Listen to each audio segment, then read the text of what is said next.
അപ്പോൾ പ്രിയമുള്ളവരെ, ഇന്ന് ഞാൻ ഒരല്പം വ്യായാമ രീതികളാണ് പരിചയപ്പെടുത്താൻ പോകുന്നത്.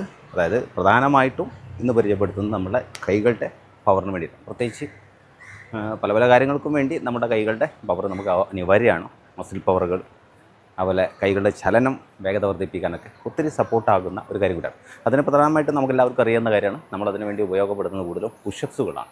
അപ്പോൾ ഈ പുഷപ്സുകളൊക്കെ തുടക്കക്കാർക്ക് പൊതുവേ പ്രത്യേകം ശ്രദ്ധിക്കേണ്ടത് എന്താ വെച്ചാൽ, ഈ വീഡിയോ തന്നെ തുടക്കക്കാരായിരിക്കുന്ന ആളുകൾക്കാണ്.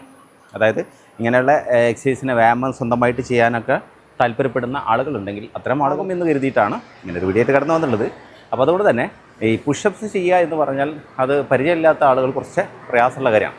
അപ്പോൾ ആ പുഷപ്സ് തുടർന്ന് ചെയ്യാൻ വേണ്ടി നമുക്ക് സൗകര്യമൊരുക്കുന്നതിനൊക്കെ, അല്ലെങ്കിൽ പുഷപ്സിലേക്ക് നമ്മൾ കടക്കുന്നതിന് മുമ്പായിട്ട് നമ്മളെ കൈകളൊക്കെ അതിന് തയ്യാറാക്കാൻ പറ്റുന്ന രീതിയിൽ സപ്പോർട്ടിങ് ആകുന്ന അതിൻ്റെ ഒരു ഹാഫ് പുഷപ്സ് ഒക്കെ ഒന്ന് പറയാൻ പറ്റും. പുഷപ്സ് ചെയ്യുന്ന സമയത്ത് നമ്മൾ കൈകളുടെ ഉൾഭാഗവും കാലിൻ്റെ ഫിംഗർ ഭാഗങ്ങളാണ് നിലത്ത് നോർമലി സാധാരണ രീതിയിൽ തട്ടുന്നത്. ഇത് അത്തരം ഭാഗങ്ങൾ ഒഴിവാക്കി കാലിൻ്റെ മുട്ടുകളാണ് നമ്മൾ നിലത്ത് പ്രസ് ചെയ്യുന്നത്. എപ്പോഴും പുഷപ്സ് ചെയ്യുന്ന സമയത്ത്, ഇപ്പോൾ കുംഫു രീതി കൂടെ എൻ്റെ ഒരു പ്രൊഫഷൻ കുംഫു ആയതുകൊണ്ട് ഞാൻ അതിലൂടെ നേടിയ പരിശീലനങ്ങളായതുകൊണ്ട് തന്നെ കുംഫുവിലെ നിയമങ്ങൾ എന്താണെന്ന് വെച്ചാൽ, പുഷപ്സ് ചെയ്യുന്ന സമയത്ത് നമ്മൾ ഡൗൺ ചെയ്യുന്ന സമയത്ത് ബ്രീത്ത് ഔട്ട് ചെയ്യണം എന്നുള്ളതാണ്. പൊങ്ങുന്ന സമയത്ത് ബ്രീത്ത് ഉള്ളിലേക്ക് വലിക്കുക എന്നുള്ളതാണ്. അപ്പോൾ അത് പ്രത്യേകമായിട്ട് ശ്രദ്ധിക്കണം.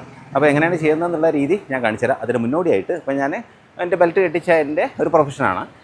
ഇനി ബെൽറ്റ് ഇല്ലാത്തവരും എങ്ങനെ ആയാലും ഒരു കാര്യം പ്രത്യേകം ശ്രദ്ധിക്കുക. നമ്മൾ ശരീരം കൂടുതലായിട്ട് ഹാർഡാകുന്ന വ്യായാമങ്ങളൊക്കെ ചെയ്യുന്ന സമയത്ത് ഒരു തോർത്ത് കൊണ്ടോ ഒരു കോട്ടൺ തുണി കൊണ്ടോ നമ്മുടെ ഊരയുടെ ഈ ഭാഗം ടൈറ്റാക്കി കെട്ടുന്നത് നമുക്ക് പല കാര്യത്തിനും ഉപകാരപ്രദമാകും.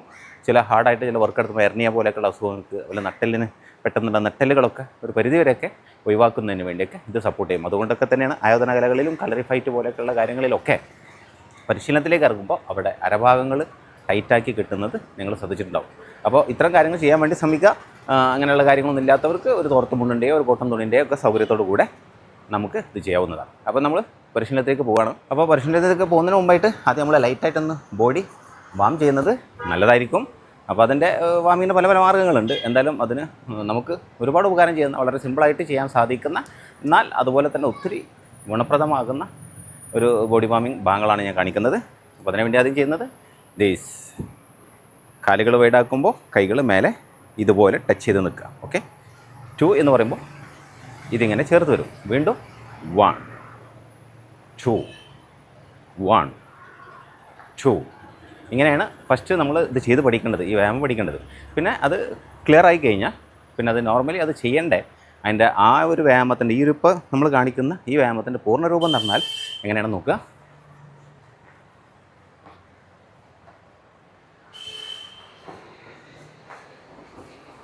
ഇങ്ങനെയാണ് ഇത് ചെയ്യേണ്ടത്. അപ്പോൾ അതൊക്കെ ഒരു മിനിറ്റ് സമയം വരെ ഒക്കെ ചെയ്യാൻ വേണ്ടി ശ്രമിക്കുക. പിന്നെ കൈകളൊക്കെ ഒന്ന് ലോക്ക് ചെയ്ത് കൈത്തൊക്കെ ഒന്ന് സൈഡും ഫ്രണ്ടും ടേണും ഒക്കെ ചെയ്യുന്നത് നല്ലതായിരിക്കും. അതുപോലെ കൈകളൊന്ന് റൊട്ടേഷൻ ചെയ്ത് കൊടുക്കുക. അതുപോലെ തന്നെ പുറകിലേക്ക് ചെയ്തുകൊണ്ടിരിക്കുക. എന്ത് ചെയ്യുമ്പോഴും വലത് ഫ്രണ്ടിലോട്ട് 10 പ്രാവശ്യമാണ് ചെയ്തെങ്കിൽ പുറകിലോട്ടും 10 പ്രാവശ്യം ചെയ്യുക. അവരെ കഴുത്ത് ഇങ്ങോട്ട് ഒരു പ്രാവശ്യം തിരിച്ചാൽ അതുപോലെ ഇങ്ങോട്ട് പ്രാവശ്യം. അപ്പോൾ ഇങ്ങോട്ട് 5 പ്രാവശ്യം തിരിച്ചാൽ ഇങ്ങോട്ട് 5 പ്രാവശ്യം തിരിക്കാൻ നടത്തും. അപ്പോൾ ഒരു 10 കൗണ്ടാണ് നമ്മൾ പ്ലാൻ ചെയ്യുന്നതെങ്കിൽ 10 വരെ നമുക്ക് ഇടുമ്പോൾ 2 സൈഡിലേക്കും ഈക്വലായി മാറും എന്നർത്ഥം. അത് പ്രത്യേകം ശ്രദ്ധിക്കണം. ഓക്കെ, അപ്പോൾ ഇനി നമ്മൾ പുഷപ്സിലേക്കാണ് പോകുന്നത്. അപ്പോൾ ഇതിൽ കുറച്ച് കാര്യം ശ്രദ്ധിക്കേണ്ടതുണ്ട്. നമ്മളെ കൈ വെക്കുന്ന സമയത്ത് കൈകൾ വൈഡായിട്ട് വെക്കാൻ ശ്രമിക്കുക, ദൂരെയായിട്ട് വെക്കാൻ ശ്രമിക്കുക. ഫസ്റ്റ് ദൂരെയായിട്ട് വെച്ചിട്ട് ഇതിൽ ഞാൻ 10 തവണ വെച്ചിട്ടാണ് ചെയ്യാൻ ശ്രമിക്കുന്നത്. 10 തവണ ചെയ്യാൻ സാധിക്കാത്തവർ 5 തവണക്കായിട്ട് നിങ്ങളെ സൗകര്യം പോലെയൊക്കെ ചെയ്യാൻ സാധിക്കും, ചെയ്യേണ്ടതാണ്. മറ്റൊരു കാര്യം എന്താ വെച്ചാൽ, ഇത് ഓരോ 10 തവണ ചെയ്താലും ചേഞ്ച് ചെയ്യണം. ഫസ്റ്റ് വൈഡിൽ 10 തവണ, പിന്നെ നോർമൽ ലെവലിൽ 10 തവണ. നോർമൽ എന്ന് പറഞ്ഞാൽ നമ്മളെ കൈൻ്റെ അറ്റുണ്ടല്ലോ, കപ്പിൻ്റെ ഈ സൈഡ് ഭാഗം, ആ അകലം, അതാണ് നോർമൽ സ്റ്റാൻസ്. നോർമൽ ലെവലിലേക്ക് പിന്നെ അത് 10 പ്രാവശ്യം ചെയ്ത് കഴിഞ്ഞാൽ പിന്നെ കൈകൾ തമ്മിൽ ചേർത്ത് വെക്കുക. അതായത് പെരുവിരലുകൾ തമ്മിൽ കൂട്ടിമുട്ടുന്ന അത്രയും അടുപ്പിച്ച് വെക്കാൻ ശ്രമിക്കുക. പിന്നെ ചെയ്യുന്ന സമയത്ത് താഴെയുടെ ഭാഗം നിലത്ത് ടച്ച് ചെയ്യാൻ വേണ്ടി ശ്രമിക്കുക. അല്ലെങ്കിൽ ടച്ച് ചെയ്ത് തട്ടിയില്ല എന്ന ഒരവസ്ഥയിൽ എത്താൻ വേണ്ടി ശ്രമിക്കണം. ഫേസ് ഉയർത്തി പിടിക്കണം, ഫേസ് താത്തി പിടിക്കാൻ പാടില്ല. ഫേസ് ഇങ്ങനെ നിർത്തി തന്നെ പിടിക്കണം.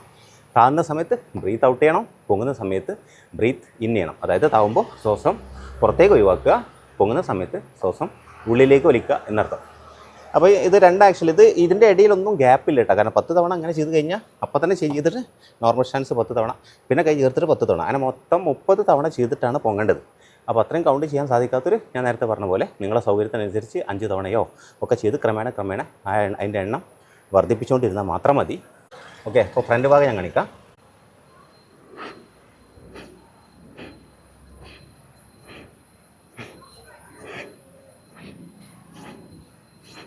ഇപ്പോൾ ഞാൻ 10 തവണ ചെയ്തു.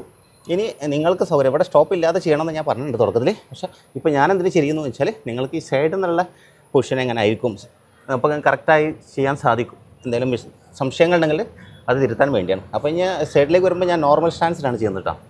അപ്പോൾ എൻ്റെ കാല് ഞാൻ നേരത്തെ പറഞ്ഞ പോലെ ശ്രദ്ധിക്കുക.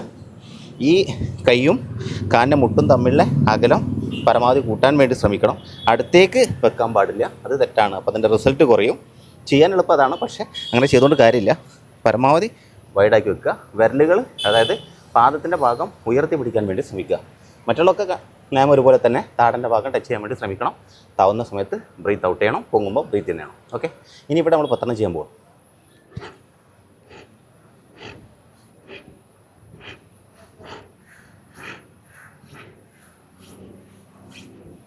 അപ്പോൾ അവിടെ 10 ചെയ്ത് ഇനി ഞാൻ ഇങ്ങനത്തെ ഇതേ ഫ്രണ്ടിൽ തന്നെ തിരിഞ്ഞ് ചെയ്ത് കാണിച്ചു തരികയാണ്. കാര്യം നിങ്ങളെ കൈ ചേർത്ത് വെച്ച് ചെയ്യുമ്പോൾ എങ്ങനെയാണ് ഇത് ചെയ്യുമ്പോൾ ഈ 3ാമത്തെ ഘട്ടത്തിലേക്ക് എത്തുമ്പോൾ നമുക്ക് നന്നായിട്ട് ബോഡി ഒന്ന് ടയർഡായിട്ട് വന്നിട്ടുണ്ടാവും. പൊങ്ങുന്ന സമയത്ത് ഒരു ടൈറ്റൊക്കെ അനുഭവപ്പെടും.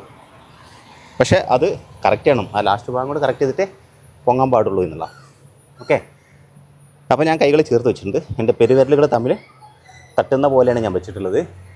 ഇനി ഇങ്ങനെയാണ് കൈകൾ പോകേണ്ടത്. കൈൻ്റെ മുട്ടിൻ്റെ ഭാഗമാണ് ഡൗൺ ചെയ്യുന്നത്. അപ്പോഴും ഫേസിൻ്റെ ഭാഗം ശ്രദ്ധിക്കുക. ഓക്കെ,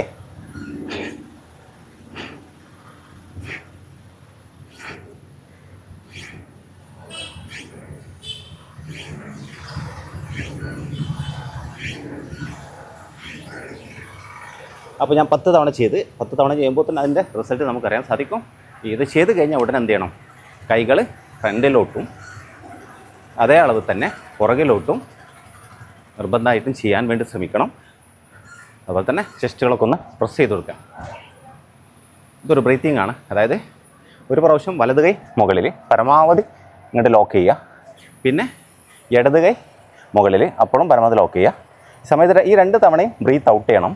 ഇനി കൈകൾ ഇങ്ങനെ വികസിപ്പിക്കുന്ന സമയത്ത് വൈഡാക്കുന്ന സമയത്ത് ശ്വാസം ഉള്ളിലേക്ക് സമാധാനത്തോടെ പിടിക്കും.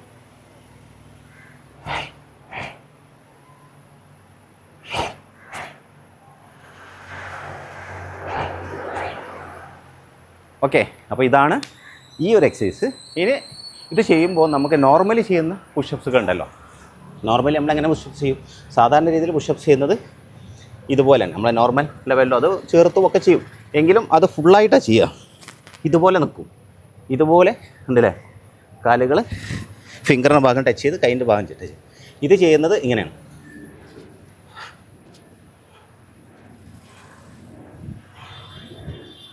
ഇങ്ങനെ ചെയ്യാൻ തുടക്കക്കാർക്ക് പ്രയാസമുണ്ടാവും. അല്ലെങ്കിൽ എണ്ണം വളരെ കുറച്ചേ ചെയ്യാൻ സാധിക്കുള്ളൂ. അങ്ങനെ വരുന്ന ആൾക്ക് ഞാൻ ഇപ്പോൾ പരിചയപ്പെടുത്തിയ പുഷപ്സ് ഒരുപാട് ഉപകാരം ചെയ്യും. അത് മാത്രമല്ല നമ്മുടെ കൈകളുടെ മസിലുകൾ, അതുപോലെ കപ്പിൻ്റെ ഭാഗങ്ങൾ, ചെസ്റ്റിൻ്റെ ഭാഗങ്ങൾ, അബ്ഡോമിൻ ഭാഗങ്ങൾ, അതുപോലെ കാലിൻ്റെ താഴോട്ട് വരുമ്പോൾ മുട്ടിൻ്റെ മേൽഭാഗത്തൊക്കെ ഉള്ള മസിലുകൾക്കൊക്കെ കറക്റ്റായിട്ടുള്ള വ്യായാമം ഉണ്ടാവും. അതൊക്കെ ചെയ്തു കഴിഞ്ഞാൽ നമുക്ക് കിട്ടുന്നൊരു ഗുണം ഞാൻ കാണിച്ചു തരാം. അപ്പോൾ നമ്മൾ കിറ്റ് പ്രാക്ടീസ് ചെയ്യുമ്പോൾ കുംഫുൽ പ്രാക്ടീസ് ചെയ്യുമ്പോൾ മാബു ഷാൻസ് എന്ന് പറയും. ഇങ്ങനെ ഇരിക്കുന്നുണ്ട് 2 ഗുണമുണ്ട്. കാലുകൾക്ക് ശരീരത്തിന് നല്ല ഗുണം ചെയ്യാൻ പറ്റുന്നതിൽ മാനസികമായിട്ടും നമുക്കൊരു ഏകാഗ്രത വർദ്ധിപ്പിക്കാനൊക്കെ സപ്പോർട്ട് ചെയ്യും. പിന്നെ ഓരോ പഞ്ച് ചെയ്യുമ്പോൾ പ്രത്യേകം ശ്രദ്ധിക്കേണ്ട കാര്യം, ഒരു പഞ്ചാണ് നീരുന്ന സമയത്ത് മറ്റേ കൈ പരമാവധി ഊരഭാഗത്തേക്ക് വലിച്ചു വെക്കണം എന്നുള്ള. അത് എക്സ്പീരിയൻസ് ആയി കഴിഞ്ഞാൽ പിന്നെ നമുക്ക് ഏത് അവസ്ഥയിലും പഞ്ച് ചെയ്യാം. പക്ഷേ അത് പഞ്ച് പ്രാക്ടീസ് ചെയ്യുന്ന സമയത്ത് ഇങ്ങനെ തന്നെ ചെയ്യാൻ വേണ്ടി പ്രത്യേകം ശ്രദ്ധിക്കണം. ഓക്കെ,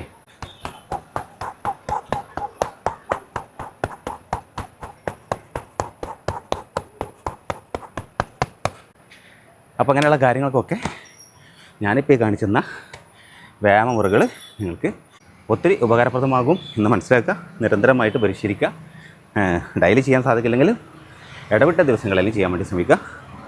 അതുപോലെ തന്നെ ഇങ്ങനെയൊക്കെയുള്ള വാർത്തകൾ കൂടുതൽ അറിയാൻ താല്പര്യമുണ്ടെങ്കിൽ തുടർന്നുള്ള കാഴ്ചകൾ നിങ്ങൾ നഷ്ടമാകാതിരിക്കാൻ വേണ്ടി യൂട്യൂബിലാണ് കാണുന്നതെങ്കിൽ പേജ് ഒന്ന് സബ്സ്ക്രൈബ് ചെയ്ത് വെക്കുക. ഇൻസ്റ്റാഗ്രാമിലാണെങ്കിൽ പേജ് ഒന്ന് ഫോളോ ചെയ്ത് വെക്കുക. അപ്പോൾ ഓക്കെ, പുതിയൊരു വീഡിയോ കാഴ്ചയുമായിട്ട് നമുക്ക് വീണ്ടും കണ്ടുമുട്ടാം. അതുവരേക്കും ഗുഡ് ബൈ.